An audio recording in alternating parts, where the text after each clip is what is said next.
প্রধান নির্বাচন commissioner AMM Nasiruddin বলেছেন, আমরা কমিশনে যারা আছি আমরা কেউ রাজনীতিতে ঢুকতে চাই না, কোনো রাজনৈতিক দলের পক্ষে বা বিপক্ষে দাঁড়াতে চাই না, আমরা নিরপেক্ষ থাকতে চাই। রোববার রাজধানীর আগারগাঁওয়ে নির্বাচন ভবনের লবিতে ইসিবিটের সাংবাদিকদের সংগঠন reporters forum for election and democracy RFED এর বার্ষিক সাধারণ সভা ও পুরস্কার বিতরণী অনুষ্ঠানে তিনি এসব কথা বলেন। সিইসি বলেন, আমরা নিরপেক্ষ থাকতে চাই। ইলেকশন কমিশনের এত বদনাম, এত গালি দেয়, এটা কেন হলো? এর 100টা কারণ বলতে পারবেন, 200টা কারণ বলতে পারবেন, কিন্তু আমার কাছে 1 নম্বর কারণ হলো political control of the election commission. এটি আমার কাছে মনে হয়েছে সব থেকে বড় কারণ।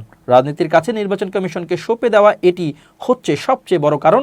তিনি আরও বলেন, রাজনীতিবিদদের যদি influence on the election commission বন্ধ না করা যায়, আবার সেই পুরনো জিনিস রিপিট হবে বলে আমি মনে করি।